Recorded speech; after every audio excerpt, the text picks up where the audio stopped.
post-surgical, so naoperahan na to ang patient.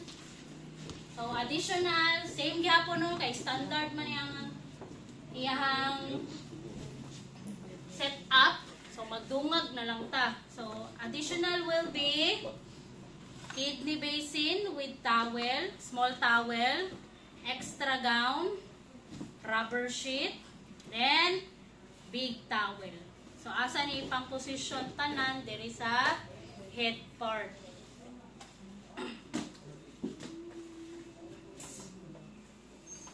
So yang extra sa head part na siya ibutang.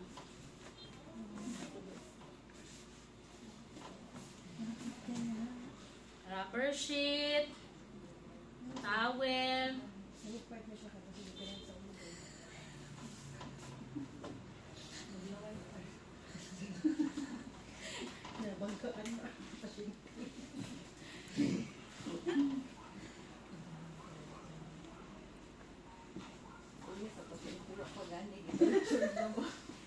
and standing position pillow, then ato ang extra gown, kidney basin with towel sa side kung asa ang opposite side sa door entrance. Then aside from that, ang top sheet kailangan naka-folded sa opposite side sa door entrance. So fan fold ang top part, no, kanang head part niya fan fold na. Then kani sa foot part pod naka-untuck na siya. Pag untuck ana, fan folded gihapon. Ha? Mauna ang post-op. Post-surgical, post-operation. Okay? So, always naka-untuck na ang inyong top sheet pag surgery inyong patient. Kay purpose nga nung open ang iyang foot part is to easily check the blood circulation of your patient. Okay? Nganong sa foot part man i-check ang blood circulation man, dili man sa kamot, sa peripheral, nganong sa tiil man jud. Kay layo man siya sa heart. So mag-exert og effort ang circulation na moabot dito ang blood sa iyang tiil. So what will be our assessment? So unsaon na to pag-assess kay patient kung poor blood circulation, capillary test, unsaon na siya do. So kanang big toe, no? Ang big toe i-pinch nato na siya. Pinch. 'Di ba pag pinch nato, mo pale man siya or mo puti? Normal na siya. Pag release, normally mo balik ang redness. Pero kay poor blood circulation man inyong patient, pag pinch pale, pag release pale. So poor blood circulation inyong patient. Okay?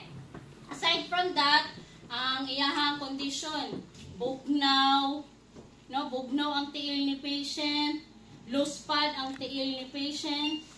So mo na siya physically ma-observe nato sa iyahang tiil pag poor blood circulation. Nato ang patient. Ha? Negro? Maklaro magyapon na siya pag capillary. Ha? Pantay ang kukutanan? Mupil? Saan nito? Mupil?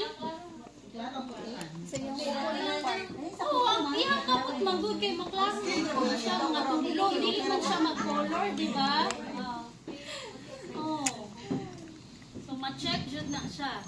Okay? So fan folded, untuck, then fan fold. Mga American nito. Oh, sige na. Let's continue. So naka-untuck ang foot part, then fan folded, then fold it sa opposite sa door entrance na side. Okay, since diha man mo agi si patient kay mo na yung door, so diri siya opposite fan fold.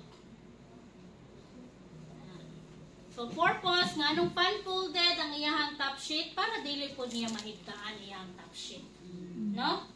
Pag transfer ni patient kay ang patient nag-undergo og surgery, wala joy naka wheelchair ana sa ilaha.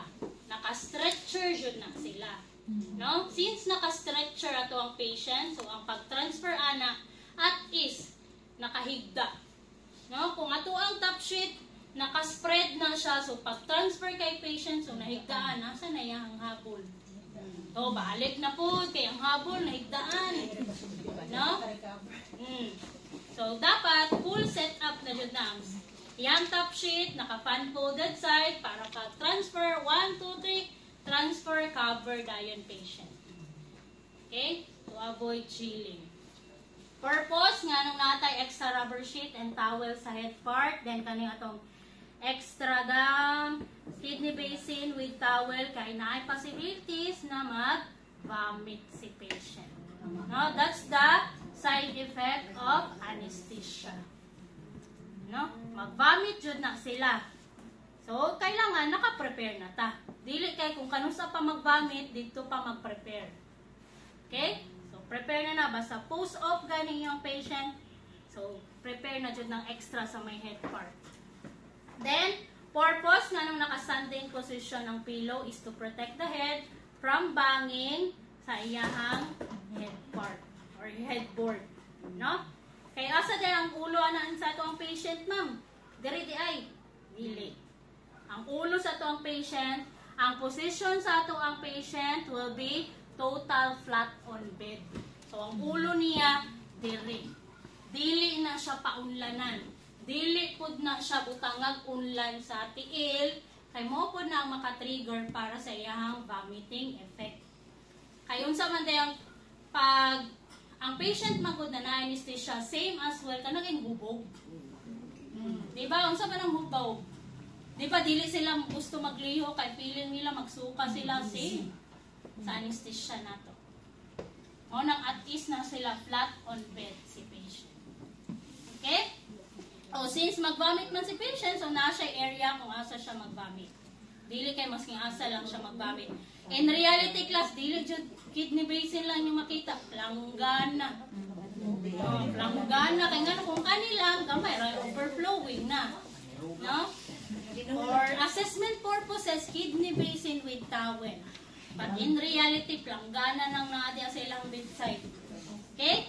So, since mag-vomit si patient, in case na mahugawan yung sinina, so maka-change atong patient.